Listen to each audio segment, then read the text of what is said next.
on an income of less than 25 grand a year, our job is not to cut Social Security, and it is likely that the bill will be opposed by Republicans that control the House of Representatives. Without their crucial support, the bill would not be able to be passed at the President, and Republicans have said that they would not cut Social Security, though not everyone believes it.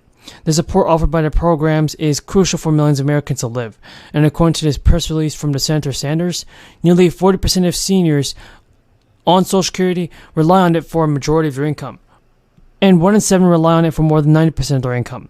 Nearly half of Americans ages 55 and older have no retirement savings at all, and one of the biggest issues is how the plan will be funded.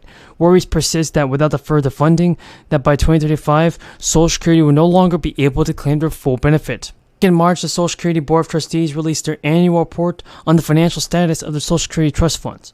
According to the report, cash for the Social Security program will run out in 2025, and that's just in a couple years' time.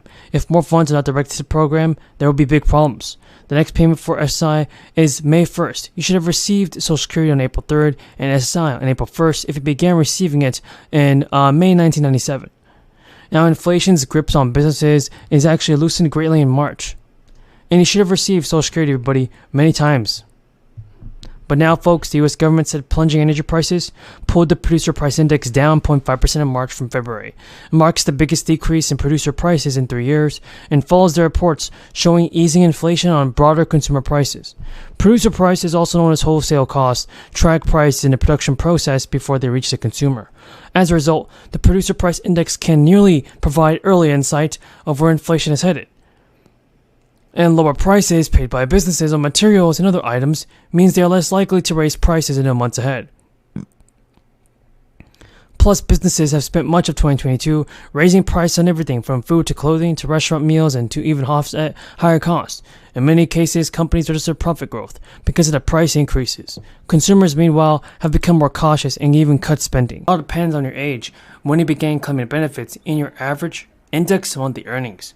Increasing the primary insurance amount for Americans ages 72 to 82 would help those experiencing and also healthcare. The low-wage earners receive a special minimum benefit regardless of how much they made while they worked.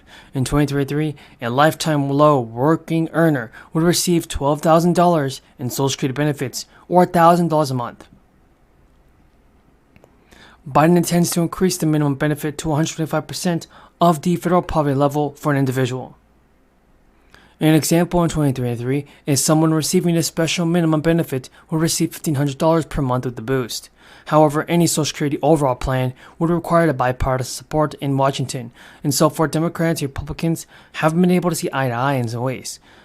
But fears of a recession have mounted since the Federal Reserve began hiking interest rates in early 2022. Because according to a chief of economists, although the latest gross domestic product figures indicated growth, a recession could still be imminent.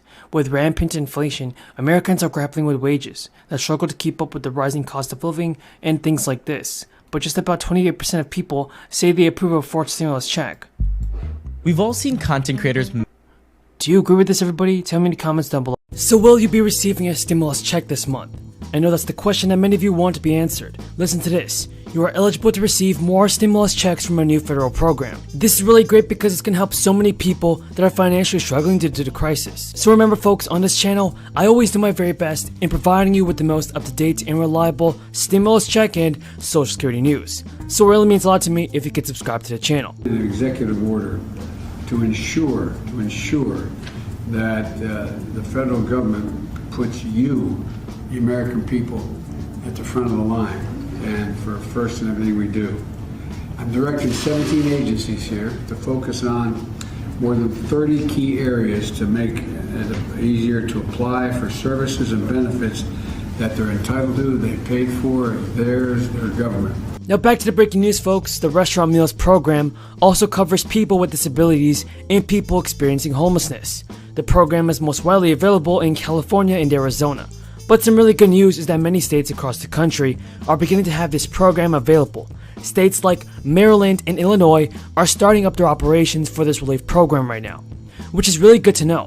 It can be very difficult right now to buy groceries, especially with prices rising very quickly. Sadly, the inflation rates are hiking up, and that's a key measure of inflation climbed to a level not seen since June of 1982. and that's absolutely ridiculous. Once again, those at the very top get the biggest breaks. And what do we have to show for it?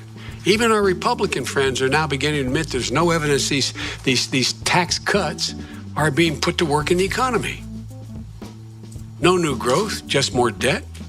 And that puts middle-class programs that they rely on and they've worked for at real risk. Folks, the Bureau of Labor Statistics has also reported that consumer price inflation also changed the work requirements for older adults.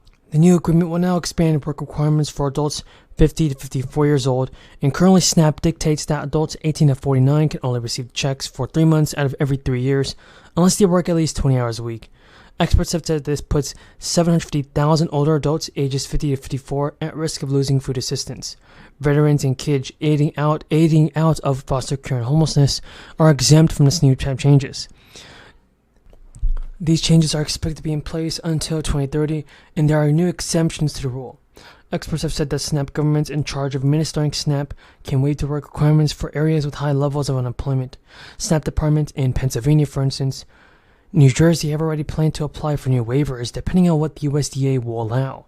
But the end of the public health emergency on May 11th has created several changes for Medicare beneficiaries. Whether Medicare will or will not cover a certain healthcare cost may now depend on whether you are in traditional Medicare or a private insurer of the Advantage plan. Now, the former president administration declared a public health emergency in January of 2020, but this May it has decided to end it. During the public health emergency, Medicare plans were not allowed to change or move members out of work network officiants. But those protections have ended, and people will once again either have to pay more or not have coverage depending on their Medicare Advantage plan. And the good news is that Medicare beneficiaries receiving telehealth will be able to do so through at least December 31st, 2024. Telehealth is largely unaffected by the end of the public health emergency because of a 2023 law extending the telehealth coverage until next year. But the lawmakers in the Congress have discussed this and are planning to cut Social Security and Medicare.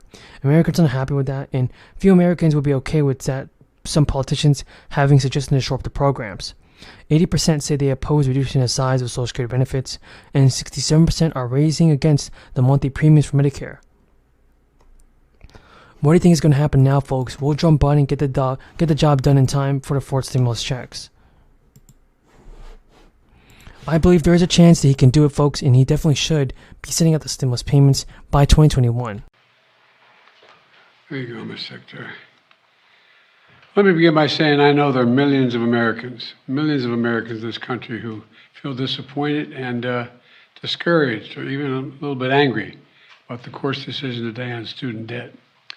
And I must admit I do too. Before I tell you the steps we're going to take and want to talk about what we've been able to achieve so far on student loan over the past few years. First, we made the largest increase in Pell Grants in over a decade, helping students from families who nearly all make less than $60,000 a year. Then we fixed the so-called, with the help of the Department. Power of the law to translate the passion from the streets to the courtrooms of our country, to do the work that is about reminding us of the promise of America,